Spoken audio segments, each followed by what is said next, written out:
Good morning students. In this session we can learn about the next property, that is electronegativity.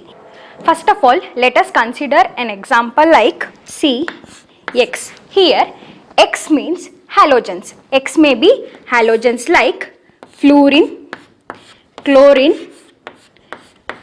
bromine, iodine. X may be the halogens fluorine, chlorine, bromine, iodine. C is the carbon atom. As we observe in the periodic table, as we move along the period, the atomic size will decreases. The atomic size will decreases. Therefore, for halogens, we have smaller size. For halogens, we have smaller size. As the effective nuclear charge increases along the period and the nuclear charge also increases along the period, what happens to the atomic size? The atomic size will shrink. Therefore, halogens will have smaller atomic size. And moreover, when we observe the configuration of these halogen atoms, as we can observe, I have only written the outermost valence shell configuration. Fluorine atomic number 9, therefore 1s2, 2s2, 2p5. Similarly, the outermost valence shell configuration of the chlorine 3s2, 3p5. Bromine 4s2, 4p5, whereas iodine 5s2, 5p5. When we consider the outermost electron of this fluorine, outermost electrons ಅಂದರೆ valence electrons ನ consider ಮಾಡೋದಾದ್ರೆ ಎಷ್ಟು valence electrons ಇದೆ? 5 + 2 7 valence electrons ಇದೆ. We know that as we move down the group, the valence electrons remain same. Valence electron ಆಗಿರೋದು ಏನಾಗಿರುತ್ತೆ? Same ಆಗಿರುತ್ತೆ. ಹಾಗಾದ್ರೆ ನೀವು ಅಬ್ಸರ್ವ್ ಮಾಡಿದ್ರೆ ಇಲ್ಲಿ ಎಲ್ಲಾದ್ರಲ್ಲೂ ವೇಲೆನ್ಸ್ ಎಲೆಕ್ಟ್ರಾನ್ಸ್ ಎಷ್ಟಿದೆ? 7 ಇದೆ ಅಲ್ವಾ? 5 + 2 7. ಇಲ್ಲೂ 5 + 2 7, 5 + 2 7, 5 + 2 7. ಇಲ್ಲಿ ಎಲ್ಲ ಕಡೆನೂ ವೇಲೆನ್ಸ್ ಎಲೆಕ್ಟ್ರಾನ್ಸ್ ಎಷ್ಟಿದೆ? 7 ಇದೆ. In order to attain the stability, ಒಂದು ಆಟಮು ಸ್ಟೇಬಲ್ ಆಗಿರಬೇಕು ಅಂದರೆ ಏನಾಗಿರಬೇಕು? It should attains octet configuration. ಏನಿದು ಆಕ್ಟೇಟ್ ಕಾನ್ಫಿಗರೇಷನ್ ಅಂದರೆ ಔಟರ್ ಮೋಸ್ಟ್ ವೇಲೆನ್ಸ್ ಶೆಲ್ಲಲ್ಲಿ 8 ಎಲೆಕ್ಟ್ರಾನ್ಸ್ನ ಹೊಂದಿರಬೇಕು. ಏನಾಗಿರಬೇಕು? ಔಟರ್ ಮೋಸ್ಟ್ ವೇಲೆನ್ಸ್ ಶೆಲ್ಲಲ್ಲಿ 8 ಎಲೆಕ್ಟ್ರಾನ್ಸ್ನ ಹೊಂದಿರಬೇಕು. ಅದನ್ನು ನಾವು ಆಕ್ಟೇಟ್ ಕಾನ್ಫಿಗರೇಷನ್ ಅಥವಾ ಸ್ಟೇಬಲ್ ಕಾನ್ಫಿಗರೇಷನ್ ಅಂತ ಹೇಳ್ತೀವಿ. ಇದರದ್ದು ಎಷ್ಟು ಎಲೆಕ್ಟ್ರಾನ್ಸ್ ಲೆಸ್ ಇದೆ ಆಕ್ಟೇಟ್ ಕಾನ್ಫಿಗರೇಷನ್ ಅಟೈನ್ ಮಾಡೋಕ್ಕೆ? 1 ಎಲೆಕ್ಟ್ರಾನ್ ಲೆಸ್ ಇದೆ. Therefore in order to attain the stable configuration, it is very eager, ತುಂಬಾ ಈಗರ್ ಆಗಿರುತ್ತೆ. ಅಂದರೆ it will attract the electrons more easily than other atoms. ಯಾಕೆ? it has only less of 1 electrons. Therefore, it can easily attract the electron towards itself in order to attain the stable configuration. Therefore, what happens here? ಇದು CX ಅಂತ ಹೇಳಿದೆ. ಇದು CX molecule ಅಂತ ಹೇಳಿದೆ. This is the CX molecule where C is the carbon atom, X is the halogen atoms formed by the covalent bond. ಯಾವುದರಿಂದ form ಆಗಿದೆ? ಇದು covalent bond ಇಂದ ಫಾರ್ಮ್ ಆಗಿದೆ. ಕೋವೆಲೆಂಟ್ ಬಾಂಡ್ ಅಂದ್ರೇನು? The bond is formed by sharing of electrons. ಮುಂಚೆನೆ ನಾವು ಹೇಳಿದೀವಿ covalent bond ಅಂದ್ರೆ ಏನು ಅಂತ. The bond formed by sharing of electrons ಅಂದ್ರೆ ಇದೊಂದು ಎಲೆಕ್ಟ್ರಾನ್ ಕೊಟ್ರೆ ಇದೊಂದು ಎಲೆಕ್ಟ್ರಾನ್ ಕೊಡ್ತಾ ಇದೆ. The bond formed by sharing of electrons is known as covalent bond. ಇದು ನಿಮ್ಗೆ ಆಲ್ರೆಡಿ ಗೊತ್ತಿದೆ. ಬಾಂಡ್ ಅಲ್ಲಿ ಎಷ್ಟು ಎಲೆಕ್ಟ್ರಾನ್ಸ್ ಇರುತ್ತೆ? 2 ಎಲೆಕ್ಟ್ರಾನ್ಸ್ ಇರುತ್ತೆ. ಒಂದು ಬಾಂಡ್ ಅಂದಮೇಲೆ ಅದರಲ್ಲಿ ಎಷ್ಟು ಎಲೆಕ್ಟ್ರಾನ್ಸ್ ಇರುತ್ತೆ? 2 ಎಲೆಕ್ಟ್ರಾನ್ಸ್ ಇರುತ್ತೆ. ಹ್ಯಾಲೋಜನ್ ಆಟಮ್ಗೆ ಒಂದೇ ಒಂದು ಎಲೆಕ್ಟ್ರಾನ್ ಕಡಿಮೆ ಇದೆ ಆಕ್ಟೇಟ್ ಕಾನ್ಫಿಗರೇಷನ್ನ ಅಟೈನ್ ಮಾಡೋಕ್ಕೆ. Therefore what happens in this covalent bond, ಈ 2 ಎಲೆಕ್ಟ್ರಾನ್ ಶೇರ್ ಆಗಿದೆಯಲ್ಲ, ಈ 2 ಎಲೆಕ್ಟ್ರಾನು ಈ ಹ್ಯಾಲೋಜನ್ ಆಟಮ್ ಏನು ಮಾಡುತ್ತೆ? ಫುಲ್ಲು ಫೋರ್ಸ್ ಆಗಿ ಆ ಕಡೆಗೆ ಹೇಳ್ಕೊಳ್ಳುತ್ತೆ. These halogen atoms attracts these shared pair of electron. ಈ ಶೇಡ್ ಪೇರ್ ಆಫ್ ಎಲೆಕ್ಟ್ರಾನ್ ಇದೆಯಲ್ಲ ಅದನ್ನ ತನ್ನ ಕಡೆಗೆ ಹೇಳ್ಕೊಳ್ಳುತ್ತೆ. These halogen atom attracts the shared pair of electrons towards itself. ಹಾಗಾಗಿ ಏನಾಗುತ್ತೆ? ಈ ಕಡೆಗೆ ಎಳ್ಕೊಂಡಾಗ ಪೂರ್ತಿ ಟ್ರಾನ್ಸ್ಫರ್ ಆಗ್ತಾ ಇಲ್ಲ, ಇಲ್ಲಿ ಈ ಕಡೆಗೆ ಎಳ್ಕೊಂಡಿದೆ. ಎಳ್ಕೊಂಡಾಗ ಇದ್ರ ಮೇಲೆ ಸ್ಲೈಟ್ ಆಗಿ ನೆಗೆಟಿವ್ ಚಾರ್ಜ್ ಬರುತ್ತೆ. ಯಾಕೆ? ಇದು ಎಲೆಕ್ಟ್ರಾನ್ ರಿಚ್ ಆಗ್ತಾ ಇದೆ, ಹಾಗಾಗಿ it get slightly negative charge.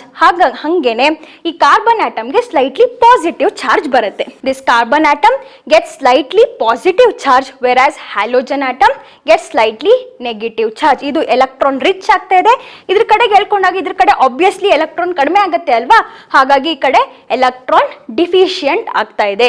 Therefore, how we can define the electronegativity? Electronegativity means the ability of an atom to attract the shared pair of electron.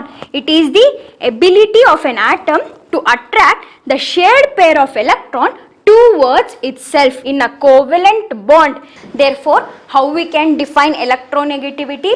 It is the ability of an atom to attract the shared pair of electron towards itself in a molecule formed by the covalent bond. ಇದು electronegativity ಅಂದರೆ ಗೊತ್ತಾಯಿತು. ಅಂದರೆ ಇದಕ್ಕೆ force of attraction ಜಾಸ್ತಿ ಇರುತ್ತೆ. ಈಗ tug of war conduct ಮಾಡಿದರೆ ಇದ್ರದ್ದು ಫೋರ್ಸ್ ಆಫ್ ಅಟ್ರಾಕ್ಷನ್ ಜಾಸ್ತಿ ಇದೆ, ಆ ಕಡೆ ಫೋರ್ಸ್ ಆಫ್ ಅಟ್ರಾಕ್ಷನ್ ಕಡಿಮೆ ಇದೆ.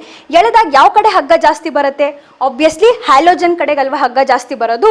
That means it attracts the shared pair of electrons towards itself in order to attain the stability. This electronegativity is the relative property. ಏನಪ್ಪ ಇದು ರಿಲೇಟಿವ್ ಪ್ರಾಪರ್ಟಿ ಅಂದರೆ, ಇದನ್ನು ನಾನು ಇನ್ನೊಂದು ರೆಫರೆನ್ಸ್ ಇಟ್ಕೊಂಡು ಮಾತ್ರ ಮೆಷರ್ ಮಾಡೋಕ್ಕಾಗೋದು. In reference to carbon it is electronegative ಅಂತ ನಾನು ಹೇಳ್ತಾ ಇದ್ದೀನಿ, ಇಂಡಿವಿಜುವಲ್ ಆಗಿ ತೊಗೊಳಕ್ಕಾಗಲ್ಲ. ಫಾರ್ ಎಕ್ಸಾಂಪಲ್, ಈಗ ನೀವು ಎಲೆಕ್ಟ್ರಾನ್ ಎಫಿನಿಟಿ ಆಗಲಿ ಅಯೋನೈಸೇಷನ್ ಎನರ್ಜಿ ಆಗಲಿ ಏನಂತ ಓದಿದ್ರಿ? ಐಸೋಲೇಟೆಡ್ ಗೇಷಿಯಸ್ ಆಟಮ್ ಅಂತ ನೋಡಿದ್ವಿ. ಐಸೋಲೇಟೆಡ್ ಅಂದ್ರೇನು? ಸಿಂಗಲ್ ಆಟಮ್ನ ನಾವು ಕನ್ಸಿಡರ್ ಮಾಡಿಕೊಂಡು ಅದನ್ನು ನಾವು ಕಂಡುಹಿಡಿಬೋದು. ಆದರೆ ಎಲೆಕ್ಟ್ರೋನೆಗೆಟಿವಿಟಿನ ನಾವು ಹಾಗೆ ಕಂಡುಹಿಡಿಯೋಕ್ಕಾಗಲ್ಲ, because it is the relative property. Relative property ಅಂದ್ರೇನು?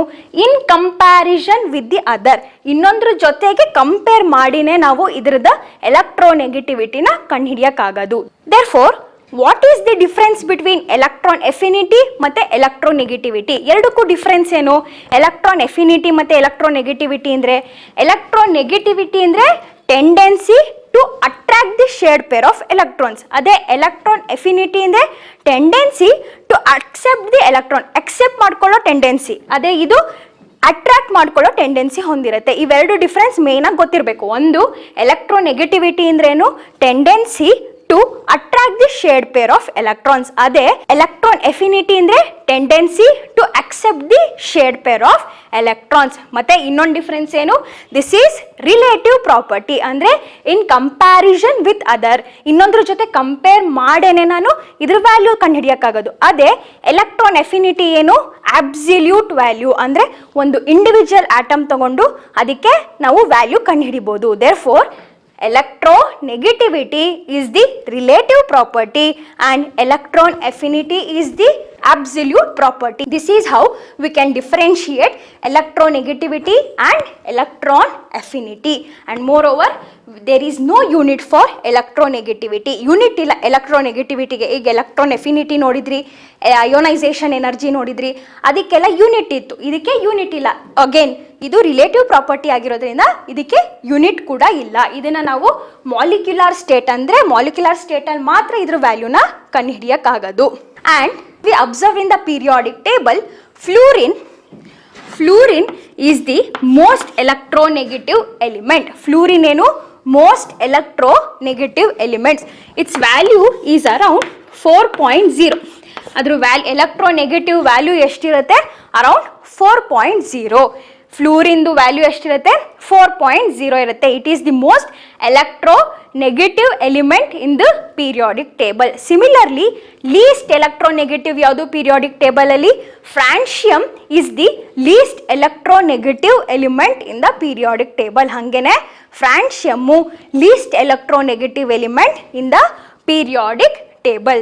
Next, we can observe the trend of this electronegativity, how it varies along the period and how it varies down the group. Along the period ಏನಾಗುತ್ತೆ? As we move along the period, we already know as we move along the period ಏನಾಗ್ತಾ ಇರುತ್ತೆ? Nuclear charge increase ಆಗ್ತಾ ಇರುತ್ತೆ. Nuclear charge ಅಂದ್ರೆ ಏನು? Number of protons increase ಆಗ್ತಾ ಇದೆ. Number of protons increase ಆದಂಗೆನೆ ಏನಾಗ್ತಾ ಇದೆ? The incoming electrons are being added to the same ಶೆಲ್ಗೆ ಬಂದು ಎಲೆಕ್ಟ್ರಾನ್ಸ್ ಬೀಳ್ತಾ ಇದೆ. ಹಾಗಾಗಿ ಏನಾಗ್ತಾ ಇದೆ? Effective nuclear charge also increases. As we move along the period nuclear charge also increasing, effective nuclear charge also increasing. Therefore what happens to the size ಏನಾಗ್ತಾ ಇದೆ? Shrink ಆಗ್ತಾ ಇದೆ. ಸೈಜ್ ಏನಾಗ್ತಾ ಇದೆ? ಶ್ರಿಂಕ್ ಆಗ್ತಾ ಇದೆ. ದೇರ್ ಫೋರ್ ಸೈಜ್ ಶ್ರಿಂಕ್ ಆದಂಗೆ ಏನಾಗುತ್ತೆ? ದ ಎಬಿಲಿಟಿ ಅಂದರೆ ಎಲೆಕ್ಟ್ರೋನೆಗೆಟಿವಿಟಿ ಏನಾಗುತ್ತೆ? ಜಾಸ್ತಿ ಆಗುತ್ತೆ. ಯಾಕೆ? It can attract the shared pair of electrons towards itself as it size is so small. Size small ಇದ್ದಂಗೆ ನ್ಯೂಕ್ಲಿಯಸ್ಗೆ ಹತ್ರನೇ ಇರುತ್ತೆ. ನ್ಯೂಕ್ಲಿಯಸ್ಗೆ ಹತ್ರ ಇದ್ದಂಗೆ ಏನಾಗುತ್ತೆ? ತುಂಬ ಬೇಗ ಜಾಸ್ತಿ ಅಟ್ರಾಕ್ಟ್ ಮಾಡ್ಕೋಬಹುದು. Therefore as we move along the period, as the size decreases, effective nuclear charge increases, the electronegativity will increases. As we move along the period, the electronegativity will increases as the effective nuclear charge increases and size decreases. For example, second period elements ನಾನು consider ಮಾಡಿದೆ. ಯಾವ್ದು carbon, nitrogen, oxygen, fluorine. Along the period carbon, nitrogen, oxygen, fluorine. You can observe ಕಾರ್ಬನ್ಗೆ ಒಂದು ಸ್ವಲ್ಪ ದೊಡ್ಡ size ಇದೆ, ಆದ್ರೆ next ಏನಾಗ್ತಾ ಇದೆ, ನೈಟ್ರೋಜನ್ಗೆ ಸೈಜ್ ಕಡಿಮೆ ಆಗ್ತಾ ಇದೆ. ಹಾಗೇನೆ ಅದ್ರ ನೆಕ್ಸ್ಟ್ ಬರೋ ಆಕ್ಸಿಜನ್ಗೆ ಇನ್ನೂ ಸೈಜ್ ಕಡಿಮೆ ಆಗ್ತಾ ಇದೆ, ಫ್ಲೂರಿನ್ಗೆ ಅದಕ್ಕಿಂತ ಕಡಿಮೆ ಇದೆ. As we move along the period ಏನಾಗ್ತಾ ಇದೆ, ಸೈಜ್ ಡಿಕ್ರೀಸ್ ಆಗ್ತಾ ಇದೆ. ಸೈಜ್ ಡಿಕ್ರೀಸ್ ಆಗ್ತಾ ಇದೆ ಅಂದ್ರೇನು, ಎಫೆಕ್ಟಿವ್ ನ್ಯೂಕ್ಲಿಯರ್ ಚಾರ್ಜ್ ತುಂಬಾ ಜಾಸ್ತಿ ಇದೆ, ಅಂದ್ರೆ ನ್ಯೂಕ್ಲಿಯರ್ ಫೋರ್ಸ್ ಆಫ್ ಅಟ್ರಾಕ್ಷನ್ ತುಂಬಾ ಜಾಸ್ತಿ ಇದೆ. ಹಾಗಾಗಿ ಏನಾಗುತ್ತೆ, ಎಲೆಕ್ಟ್ರೋನೆಗೆಟಿವಿಟಿ ಜಾಸ್ತಿ ಆಗತ್ತೆ. ಯಾಕೆ ಜಾಸ್ತಿ ಆಗತ್ತೆ, ನ್ಯೂಕ್ಲಿಯಸ್ ತುಂಬಾ ಹತ್ರ ಇದೆ. ನ್ಯೂಕ್ಲಿಯಸ್ ತುಂಬಾ ಹತ್ರ ಇದೆ ಅಂದಾಗ ಏನಾಗುತ್ತೆ, ತುಂಬಾ ಜೋರಾಗಿ ಫೋರ್ಸ್ ಆಫ್ ಅಟ್ರಾಕ್ಷನ್ ಅಪ್ಲೈ ಮಾಡಬಹುದು. ಶೇಡ್ ಪೇರ್ ಆಫ್ ಎಲೆಕ್ಟ್ರಾನ್ಸ್ ನ ತುಂಬಾ ಚೆನ್ನಾಗಿ ಹೇಳ್ಕೋಬಹುದು. Therefore as we move along the period, the electronegativity increases as the size decreases. ಇದು second period. Similarly third period, fourth ಪೀರಿಯಡ್ಗೆಲ್ಲ ಹೋದ್ರೆ ಇದೇ ಟ್ರೆಂಡ್ ಫಾಲೋ ಆಗೋದು. This is the general trend. Now let us consider how it varies down the group. Down the group ಏನಾಗುತ್ತೆ, as we move down the group, the effective nuclear charge will decreases. effective nuclear charge decrease ಆಗುತ್ತೆ. effective nuclear charge decrease ಆಗ್ತಾ ಇದೆ ಅಂದಾಗ ಅದ್ರ size ಏನಾಗುತ್ತೆ, the size will bulge, ಅಂದ್ರೆ size large ಆಗ್ತಾ ಹೋಗುತ್ತೆ. as we move down the group, the effective nuclear charge will decreases and the atomic size will increases. as the atomic size will increases, the electronegativity will decreases. ಯಾಕೆ, ತುಂಬಾ ದೂರ ಇದೆ nucleus, shade pair of electrons ಗಿಂತ ತುಂಬಾ ದೂರ ಇದೆ. ಆಗ force of attraction ಏನಾಗುತ್ತೆ, ಕಡಿಮೆ ಆಗತ್ತೆ. therefore as we move down the group, the electronegativity will decreases. therefore on moving down the group, the electronegativity decreases as the effective nuclear charge decreases and the atomic size will increases. When we consider an example of the group 17 elements as fluorine, chlorine, bromine, iodine, as we can observe moving down the group ಏನಾಗ್ತಾ ಇದೆ, size ದೊಡ್ಡ ಆಗ್ತಾ ಇದೆ. Size ದೊಡ್ಡ ಆದಂಗೆ ಏನಾಗುತ್ತೆ, effective nuclear charge ಕಡಿಮೆ ಆಗುತ್ತೆ. ಎಫೆಕ್ಟಿವ್ ನ್ಯೂಕ್ಲಿಯರ್ ಚಾರ್ಜ್ ಕಡಿಮೆ ಆಗ್ತಾ ಇದೆ ಅಂದ್ರೆ ಏನಾಗುತ್ತೆ, ಎಲೆಕ್ಟ್ರೋನೆಗೆಟಿವಿಟಿ ಏನಾಗುತ್ತೆ, electronegativity will decreases.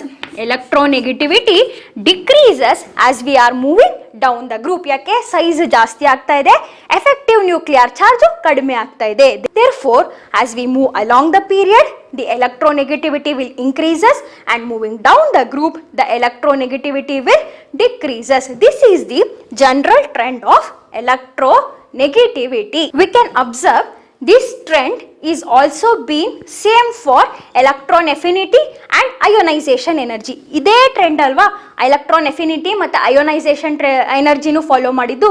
This is the same trend that is increases along the period and decreases down the group. Now let us move on to the next concept, that is factors influencing the electronegativity. On which factors these electronegativity will depends. ನಿಮ್ಗೆ already ಗೊತ್ತಿದೆ, electronegativity definition ಹೇಳೋವಾಗ್ಲೇನೆ, trend follow ಮಾಡೋವಾಗ್ಲೇನೆ ಎಲ್ಲ ಗೊತ್ತಿದೆ. ಏನು, first one ಏನು, size of the atom.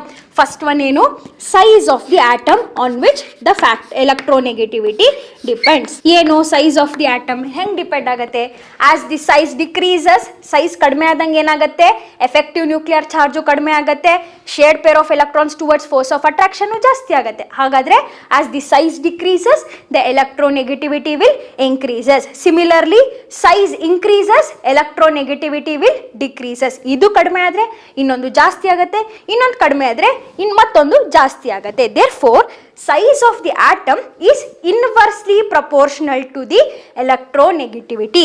inversely proportional ಅಂದ್ರೇನು, ನೀವು ಆಲ್ರೆಡಿ ಗೊತ್ತಿದೆ. ಅಂದ್ರೆ inversely dependent ಅಂದ್ರೆ ಇದು ಕಡಿಮೆ ಆದ್ರೆ ಇದು ಜಾಸ್ತಿ ಆಗತ್ತೆ, ಇದು ಜಾಸ್ತಿ ಆದ್ರೆ ಇದು ಕಡಿಮೆ ಆಗತ್ತೆ. Next factor is effective effective nuclear charge. Next factor on which it depends is effective nuclear charge. Same factor, ನೀವು ಎಲೆಕ್ಟ್ರಾನ್ ಎಫಿನಿಟಿನಲ್ಲೂ ಈ 2 ಫ್ಯಾಕ್ಟರ್ ಸೇಮ್ ಇತ್ತು, ಅಯೋನೈಸೇಷನ್ ಎನರ್ಜಿನಲ್ಲೂ ಈ 2 ಫ್ಯಾಕ್ಟರ್ ಸೇಮ್ ಇತ್ತು. ಹಾಗಾದ್ರೆ ಎಫೆಕ್ಟಿವ್ ನ್ಯೂಕ್ಲಿಯರ್ ಚಾರ್ಜ್ ಹೆಂಗೆ ಇನ್ಫ್ಲೂಯೆನ್ಸ್ ಮಾಡ್ತಾ ಇದೆ?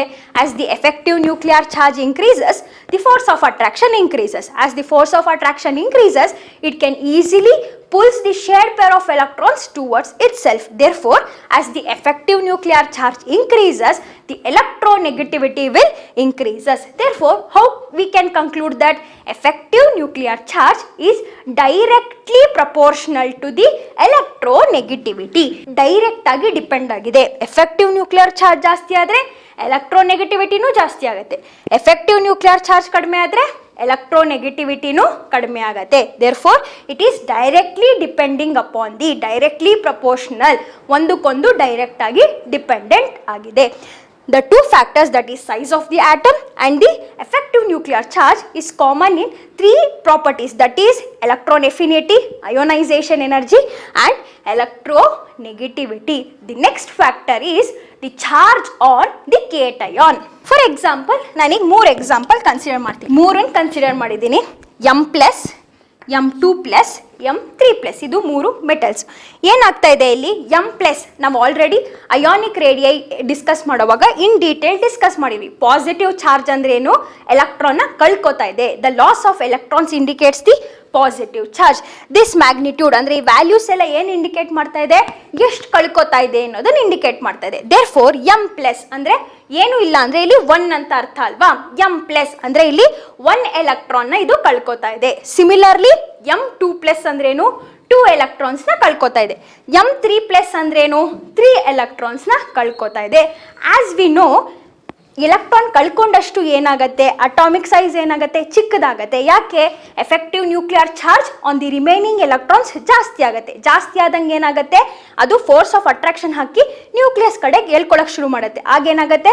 ಸೈಜು ಕಡಿಮೆ ಆಗುತ್ತೆ. ಸೈಜ್ ಕಡಿಮೆ ಆಗ್ತಿದ್ದಂಗೆನೆ ಏನಾಗುತ್ತೆ? ಎಫೆಕ್ಟಿವ್ ನ್ಯೂಕ್ಲಿಯರ್ ಚಾರ್ಜ್ ಜಾಸ್ತಿ ಇರುತ್ತೆ. ಹಾಗಾಗಿ ಏನಾಗುತ್ತೆ? ಎಲೆಕ್ಟ್ರೋನೆಗೆಟಿವಿಟಿ ಏನಾಗುತ್ತೆ? ಜಾಸ್ತಿ ಆಗುತ್ತೆ. It has more force of attraction to pull the shared pair of electrons towards itself. ಅಂದ್ರೆ ಇದ್ರದ್ದು ಸೈಜ್ ಕಡಿಮೆ ಆಗ್ತಾ ಹೋಗ್ತಿದ್ದಂಗೆ ಏನಾಗುತ್ತೆ? ಈ ಶೇರ್ಡ್ ಪೇರ್ ಆಫ್ ಎಲೆಕ್ಟ್ರಾನ್ಸ್ ನ ತುಂಬಾ ಜಾಸ್ತಿ ಫೋರ್ಸ್ ಕೊಟ್ಟು ಇದ್ರ ಕಡೆಗೆ ಹೇಳ್ಕೊಳಕ್ ಶುರು ಮಾಡುತ್ತೆ. Therefore as the positive charge increases, ಅಂದ್ರೆ ಪಾಸಿಟಿವ್ ಚಾರ್ಜ್ ಜಾಸ್ತಿ ಆಗ್ತಾ ಹೋಗ್ತಿದ್ದಂಗೆನೆ ಎಲೆಕ್ಟ್ರೋನೆಗೆಟಿವಿಟಿ ಏನಾಗುತ್ತೆ? ಎಲೆಕ್ಟ್ರೋನೆಗೆಟಿವಿಟಿ ಜಾಸ್ತಿ ಆಗ್ತಾ ಹೋಗುತ್ತೆ. The positive charge on the cation is directly proportional to the electronegativity. Positive charge ಜಾಸ್ತಿ ಆಗ್ತಿದ್ದಂಗೆನೆ ಎಲೆಕ್ಟ್ರೋನೆಗೆಟಿವಿಟಿ ಏನಾಗುತ್ತೆ? ಜಾಸ್ತಿ ಆಗ್ತಾ ಹೋಗುತ್ತೆ. Therefore, as the charge increases, electronegativity will increases. ನಾವು ಆಲ್ರೆಡಿ ಅಯಾನಿಕ್ ರೇಡಿಯೈ ಡಿಸ್ಕಸ್ ಮಾಡಿದ್ವಿ. ಚಾರ್ಜ್ ಯಾಕೆ ಇನ್ಕ್ರೀಸ್ ಆಗ್ತಾ ಇದೆ? ಎಲೆಕ್ಟ್ರಾನ್ಸ್ ಕಡಿಮೆ ಆಗ್ತಿದ್ದಂಗೆನೆ Z ಎಫೆಕ್ಟಿವ್ ಜಾಸ್ತಿ ಆಗುತ್ತೆ. ಅಂದ್ರೆ ಎಫೆಕ್ಟಿವ್ ನ್ಯೂಕ್ಲಿಯರ್ ಚಾರ್ಜ್ ಜಾಸ್ತಿ ಆಗ್ತಾ ಇರುತ್ತೆ. ಜಾಸ್ತಿ ಆಗ್ತಿದ್ದಂಗೆನೆ ಸೈಜ್ ಏನಾಗುತ್ತೆ? ಇನ್ನೂ ಚಿಕ್ಕ ಆಗುತ್ತೆ. ಚಿಕ್ಕ ಆಗ್ತಿದ್ದಂಗೆನೆ ಇನ್ನು ಜಾಸ್ತಿ ಫೋರ್ಸ್ ಆಫ್ ಅಟ್ರಾಕ್ಷನ್ ಕೊಟ್ಟು ಆ ಶೇರ್ಡ್ ಪೇರ್ ಆಫ್ ಎಲೆಕ್ಟ್ರಾನ್ಸ್ ನ ತನ್ನ ಕಡೆಗೆ ಎಳ್ಕೋಬಹುದು. Therefore, as the charge on cation increases, the electronegativity will increases. Similarly, the next factor is the charge on anion. Anion ಮೇಲೆ ಚಾರ್ಜ್ ಇನ್ಕ್ರೀಸ್ ಆದ್ರೆ ಎಲೆಕ್ಟ್ರೋನೆಗೆಟಿವಿಟಿ ಮೇಲೆ ಏನ್ ಇನ್ಫ್ಲೂಯೆನ್ಸ್ ಆಗುತ್ತೆ ಅನ್ನೋದನ್ನ ನೋಡೋಣ. I will consider X-, X2-, X3- ಈ ತರ consider ಮಾಡಿದ್ದೀವಿ. Minus means the addition of electron, ಅಂದ್ರೆ electron rich, the magnitude of charge increase ಆಗ್ತಾ ಇದೆ. ನೆಗೆಟಿವ್ ಚಾರ್ಜ್ ಅಂದ್ರೆ ಎಲೆಕ್ಟ್ರಾನ್ ಆಡ್ ಆಗ್ತಾ ಇದೆ ಅಂತ ಅರ್ಥ. You already know. Therefore ಇಲ್ಲಿ ಏನು ಇಲ್ಲ ಅಂದ್ರೆ 1 ಅಂತ. X- ಅಂದ್ರೆ 1 ಎಲೆಕ್ಟ್ರಾನ್ ಈಸ್ ಬೀಯಿಂಗ್ ಆಡೆಡ್. 2- ಅಂದ್ರೆ ಎಷ್ಟು ಎಲೆಕ್ಟ್ರಾನ್ಸ್ ಆಡ್ ಆಗಿದೆ? ಇನ್ನು 2 ಎಲೆಕ್ಟ್ರಾನ್ ಆಡ್ ಆಗಿದೆ. 3- ಅಂದ್ರೆ 3 ಎಲೆಕ್ಟ್ರಾನ್ ಆಡ್ ಆಗಿದೆ. As we know, electrons add ಆಗ್ತಾ ಹೋದಂಗೆ ಏನಾಗುತ್ತೆ? ದಿ ಎಲೆಕ್ಟ್ರಾನ್ ರಿಪಲ್ಷನ್ ಆಗುತ್ತೆ. ಮುಂಚೆನೇ ಎಲೆಕ್ಟ್ರಾನ್ಸ್ ಇರುತ್ತೆ ಔಟರ್ ಮೋಸ್ಟ್ ವೇಲೆಂಟ್ ಶೆಲ್ ಅಲ್ಲಿ. ನಾನು ಮತ್ತೊಂದು ಎಲೆಕ್ಟ್ರಾನ್ ಹಾಕ್ತೀನಿ ಇಂದಾಗ ಏನಾಗುತ್ತೆ? ಅದ್ರ ನಡುವೆ ಏನಾಗುತ್ತೆ?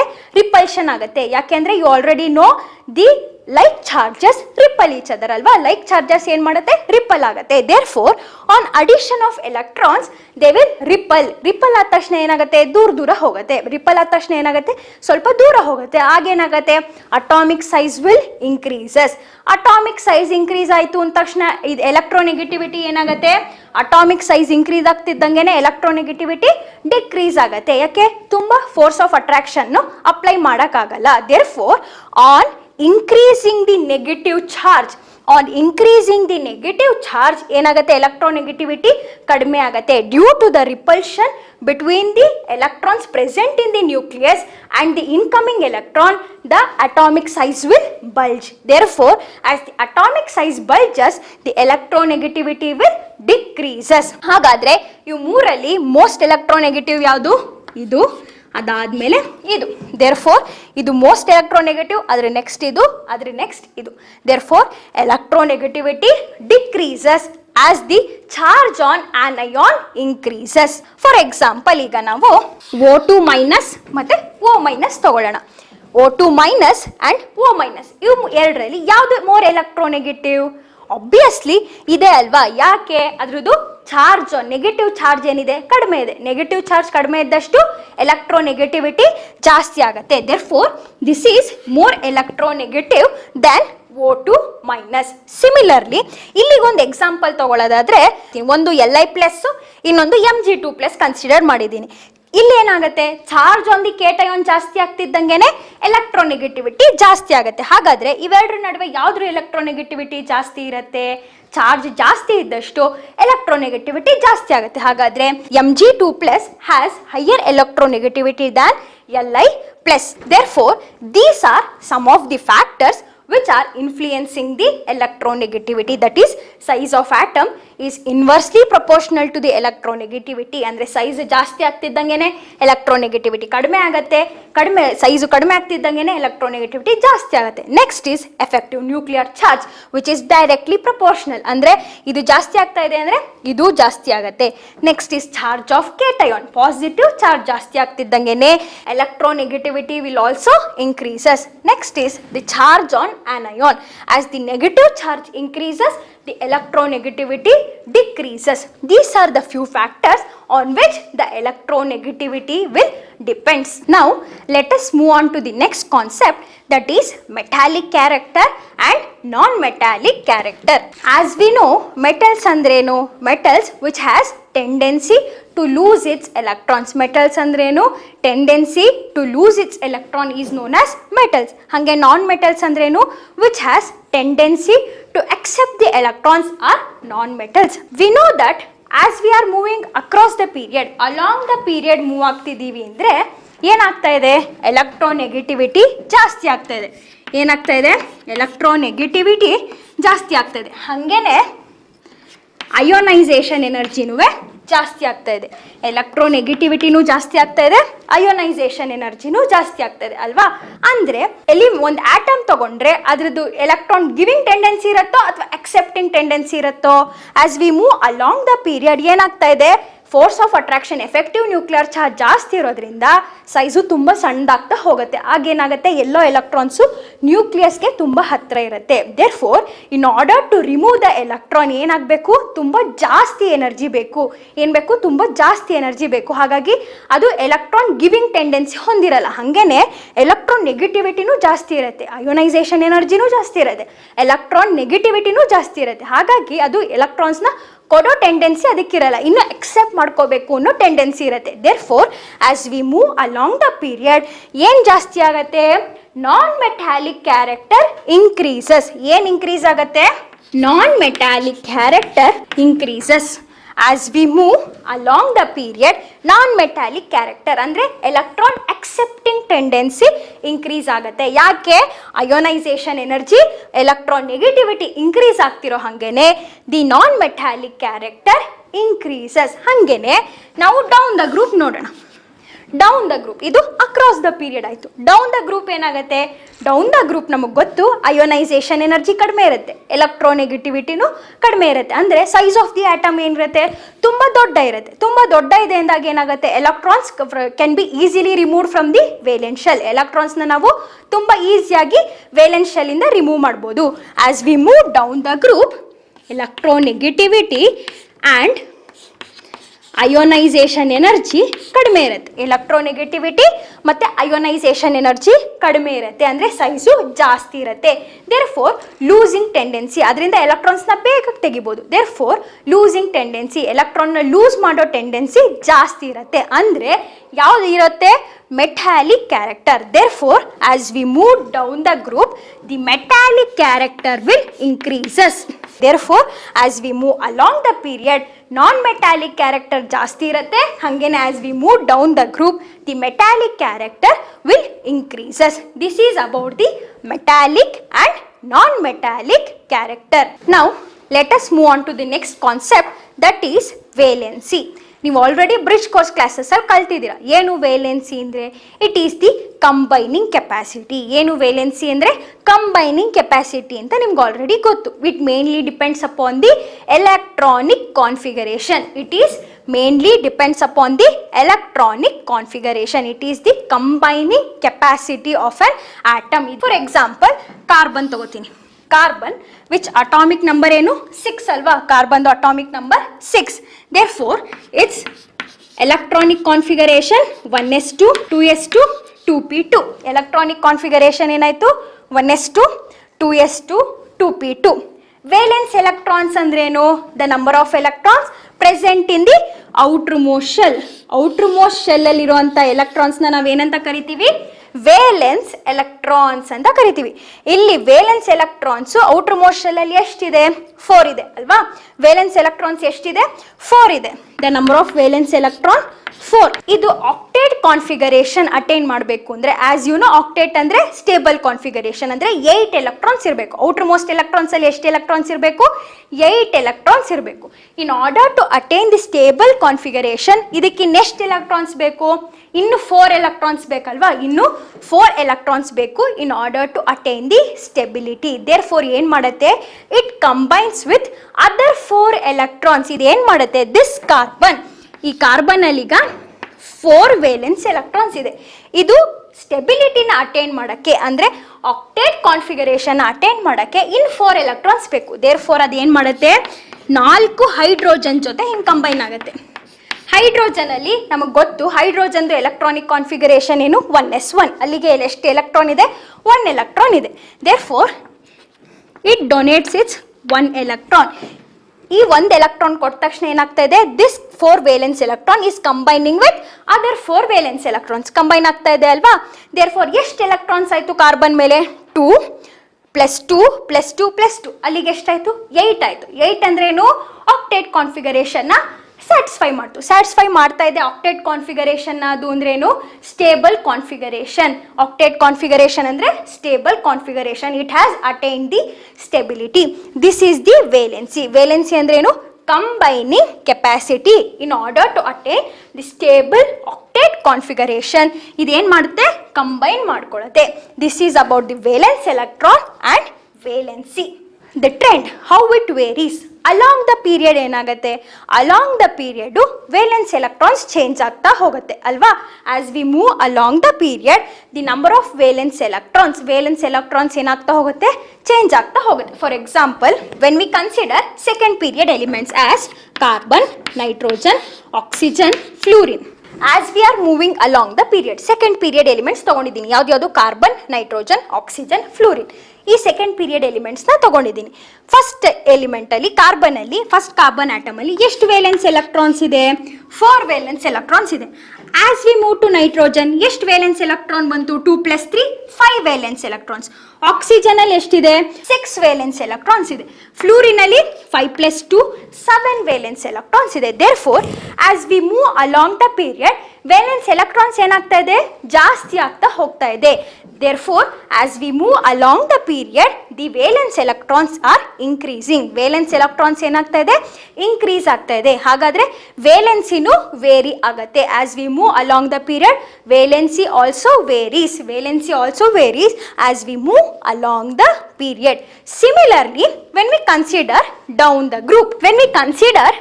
group, ಅಂದ್ರೆ lithium, sodium, potassium, first group elements ನ ತಗೊಂಡಿದ್ದೀನಿ. When we consider down the group, ನಾನು outermost valence shell configuration ನ ಬರಿತೀನಿ. ನಾನು ಏನು ಮಾಡ್ತಾ ಇದ್ದೀನಿ? outermost valence shell configuration ನ ಬರ್ದಿದ್ದೀನಿ. ಇದು ಹಿಂದೆ ಏನಿರುತ್ತೆ? ನೋಬಲ್ ಗ್ಯಾಸ್ ಕೋರ್ ಇರುತ್ತೆ. ಅದನ್ನ ನಾನು ಮೆನ್ಷನ್ ಮಾಡಿಲ್ಲ. Just outermost valence shell configuration ನ ಬರ್ದಿದ್ದೀವಿ. As we move down the group, when we observe the valence shell ನ ಅಬ್ಸರ್ವ್ ಮಾಡಿದ್ರೆ ಎಷ್ಟು ವೇಲೆನ್ಸ್ ಎಲೆಕ್ಟ್ರಾನ್ಸ್ ಇದೆ? It has only 1 valence electrons in the outermost valence shell. ಎಷ್ಟು valence electrons ಇದೆ? ಒಂದೇ ಒಂದು valence electrons ಇದೆ. Therefore, as we move down the group, the number of valence electrons will remains same. ನಾವು down the group move ಮಾಡ್ದಂಗೆ valence electrons ಏನಾಗ್ತಾ ಇದೆ? Same ಆಗ್ತಾ ಇದೆ. Therefore, valency will also remain same as we move down the group.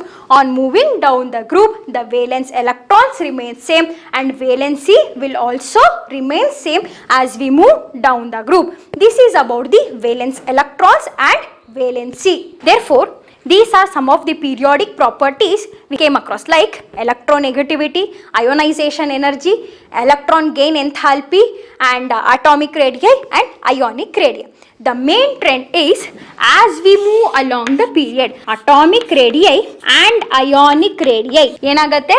Decreases. The atomic and ionic radii decreases as we move along the period, and ionization energy, electron affinity and electronegativity increases.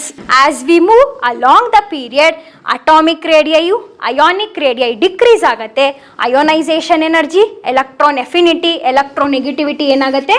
increase ಆಗುತ್ತೆ. Similarly, when we move down the group, this atomic radii and ionic radii increases, and similarly ionization energy, electron affinity and electronegativity will decreases on moving down the group. Therefore, along the period, the atomic radii, ionic radii ಏನಾಗ್ತಾ ಇದೆ? ಕಡಿಮೆ ಆಗ್ತಾ ಇದೆ. Therefore, ionization energy, electronegativity and electron affinity will increases along the period, and when we came across down the group, the atomic radii and ionic radii increases and ionization energy, electron affinity and electronegativity will decreases. This is the general trend how the periodic properties varies across the period and down the group.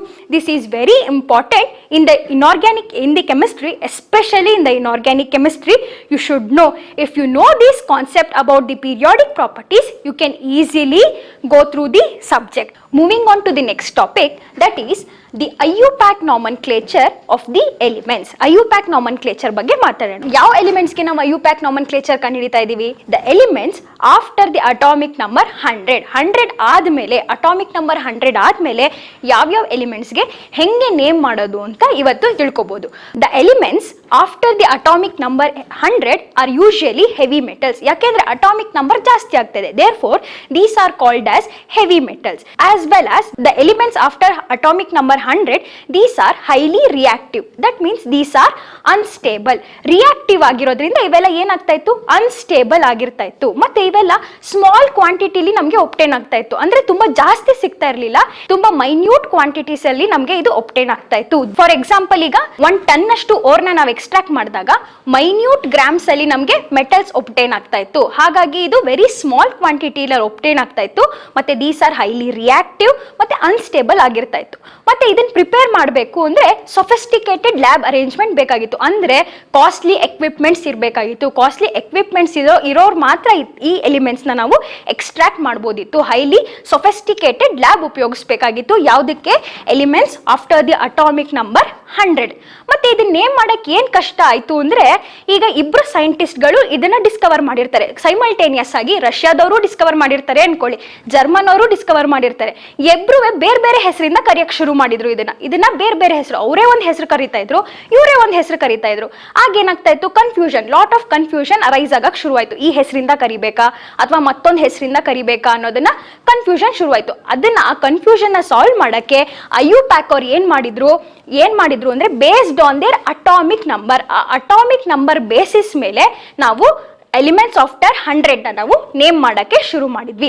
ಹೆಂಗೆ name ಮಾಡೋದು ಅನ್ನೋದನ್ನ ಈ topic ಅಲ್ಲಿ ಇವತ್ತು ಕಲ್ತ್ಕೊಳ್ಳೋಣ ಅದನ್ನ. ಆಮೇಲೆ name ಮಾಡೋದು atomic, based on there atomic number ನಾವು ಐಯುಪ್ಯಾಕ್ ನಾಮನ್ಕ್ಲೇಚರ್ ಅಲ್ಲಿ ನೇಮ್ ಮಾಡ್ತಾ ಹೋದ್ವಿ. ಹೆಂಗ್ ನೇಮ್ ಮಾಡ್ತಾ ಹೋದ್ವಿ, ಬೇಸ್ಡ್ ಆನ್ ದಿ ನಂಬರ್ಸ್. ಈಗ 1ಗೆ ಒಂದು ಪ್ರಿಫಿಕ್ಸ್ ಕೊಟ್ವಿ, 2ಗೆ ಒಂದು ಪ್ರಿಫಿಕ್ಸ್ ಕೊಟ್ವಿ, 0ಗೆ ಒಂದು ಪ್ರಿಫಿಕ್ಸ್ ಕೊಟ್ವಿ, ಹಂಗೆ 0 to 9 ಇರೋವರೆಗೂ ಆ ತರ ಪ್ರಿಫಿಕ್ಸ್ ಕೊಟ್ಕೊಂತಾ ಹೋದ್ವಿ. ಹಂಗೇನೆ ಅದಕ್ಕೆ ಸಫಿಕ್ಸ್ ಆಡ್ ಮಾಡ್ತಾ ಹೋದ್ವಿ. ಅದ್ ಹೆಂಗೆ ಅಂದ್ರೆ, ಈಗ ಫಸ್ಟ್ ನಾವು ಪ್ರಿಫಿಕ್ಸಸ್ ನ ನೋಡ್ತಾ ಹೋಗೋಣ. These are some of the prefixes in order to name the elements after the atomic number 100.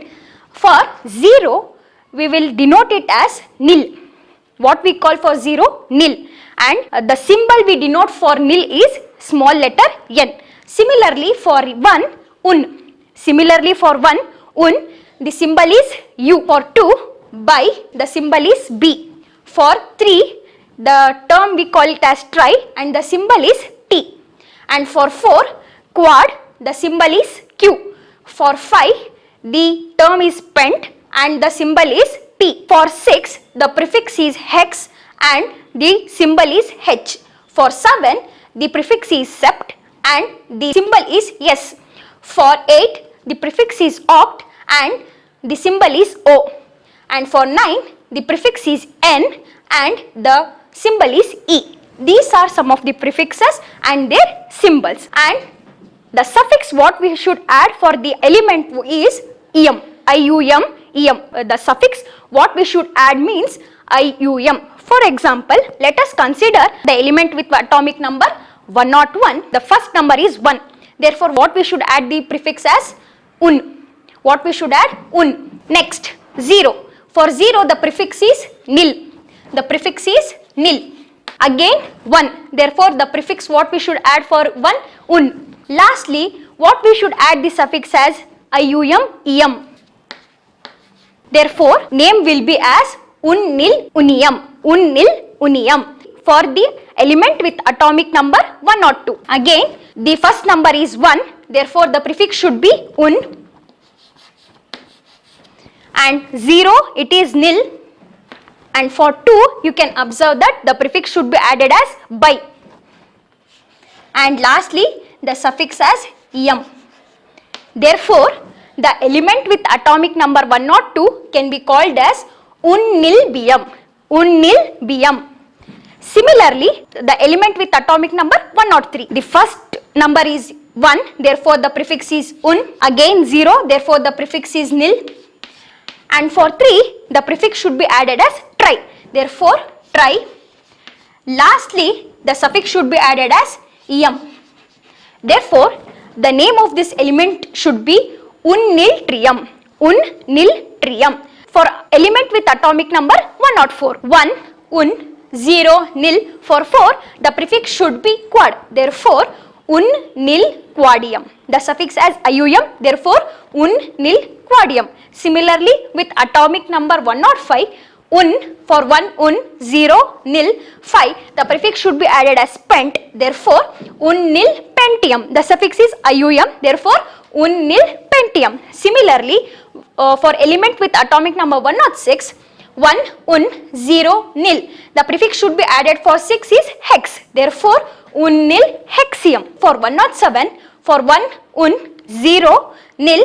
And for 7, the prefix should be sept. Therefore, unnilseptium.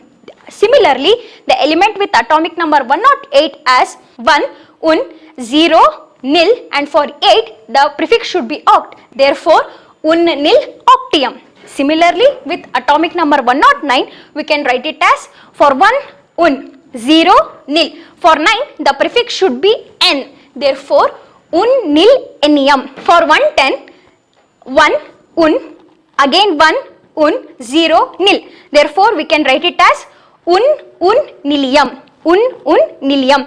These are the some of the IUPAC nomenclatures for the elements after 100, that is from 101 to 110.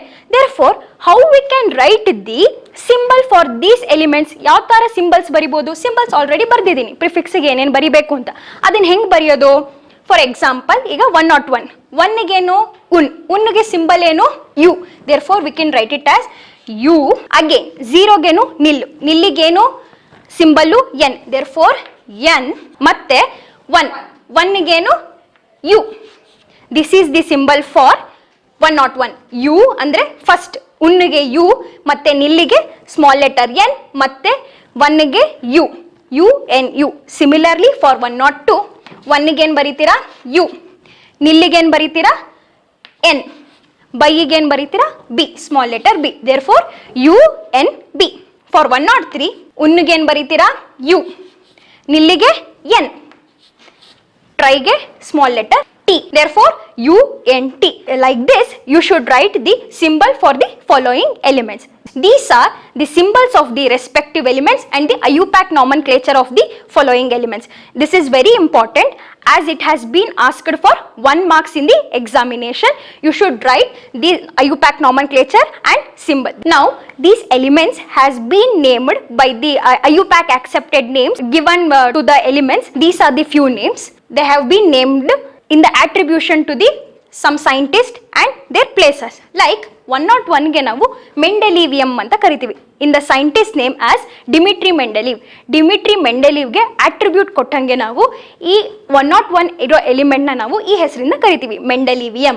Similarly 102ನ ನಾವು ನೊಬೇಲಿಯಂ ಅಂತ ಕರಿತೀವಿ. ಅಂದರೆ the scientist called Alfred Nobel, ಅವನ ಹೆಸರಿಂದ ನಾವು ಈ ಎಲಿಮೆಂಟ್ನ ಕರಿತೀವಿ, like ನೊಬೇಲಿಯಂ. Similarly ರೂದರ್ಫೋರ್ಡಿಯಂ ಇದೆ. ನೀವು ರೂದರ್ಫೋರ್ಡ್ ಎಕ್ಸ್ಪೆರಿಮೆಂಟ್ಸ್ ಓದ್ತೀರಾ ಅಲ್ವಾ? Scientist name its also a scientist name. Likewise seaborgium. Seaborgium ಅನ್ನೋದು ಒಂದು ಸೈಂಟಿಸ್ಟ್ ನೇಮು. ಅವನು ಟ್ರಾನ್ಸ್ ಯುರೇನಿಯಂ ಎಲಿಮೆಂಟ್ಸ್ ಅಂದ್ರೆ ಎಫ್ ಬ್ಲಾಕ್ ಎಲಿಮೆಂಟ್ಸ್ ನ ನಾವು ಪೀರಿಯಾಡಿಕ್ ಟೇಬಲ್ ಅಲ್ಲಿ ಲಾಸ್ಟ್ ಅಲ್ಲಿ ಪ್ಲೇಸ್ ಮಾಡಿದೀವಿ. ಅವನೇ ಅದನ್ನ ಕಂಡು ಹಿಡಿದಿದ್ದು. ಹಾಗಾಗಿ ಅವನು ಕಂಡು ಹಿಡಿದಿರೋ ಇದಕ್ಕೆ ಸೀಬಾರ್ಗಿಯಂ ಅಂತ ನೇಮ್ ಬಂತು. ಹಾಗೇನೆ ನಾವು ನೋಡೋದಾದ್ರೆ ಡಾಮ್ಸ್ಟಾಂಡಿಯಂ ಅಂತ ಇದೆ, ಅದುವೇ ಸೈಂಟಿಸ್ಟ್ ನೇಮ್. ಹೀಗೆ ಸೈಂಟಿಸ್ಟ್ ನೇಮ್ ಅಲ್ಲಿ ನಾವೇನ್ ಮಾಡಿದ್ವಿ, ಎಲಿಮೆಂಟ್ಸ್ಗೆ ಹೆಸರು ಕೊಡ್ತಾ ಹೋದ್ವಿ. These are some of the concepts of the IUPAC nomenclature. With this I will conclude this chapter. ಇಷ್ಟು ನಾವು ಏನೇನು ಕಲ್ತ್ವಿ, ಪೀರಿಯಾಡಿಸಿಟಿ, ಪೀರಿಯಾಡಿಕ್ ಪ್ರಾಪರ್ಟೀಸು, ಆಮೇಲೆ ಮಾಡ್ರನ್ ಪೀರಿಯಾಡಿಕ್ ಟೇಬಲ್ಲು, ಆಮೇಲೆ ಮಾಡ್ರನ್ ಹಿಸ್ಟ್ರಿ ಹೆಂಗೆ ಬಂತು ಈ ಪೀರಿಯಾಡಿಕ್ ಟೇಬಲ್ಲು, ಅದನ್ನೆಲ್ಲ ನೋಡಿದ್ವಿ. ಲಾಸ್ಟ್ಲಿ IUPAC nomenclature ನೋಡಿದ್ವಿ. By this session we can conclude our chapter the classification of elements and periodicity property, which is very important chapter, especially for the inorganic chemistry. You should go through each and every session and make notes. It is very important topic, and the weightage of this chapter for your board exam is for 4 marks. Therefore, concentrate more on this chapter. Thank you.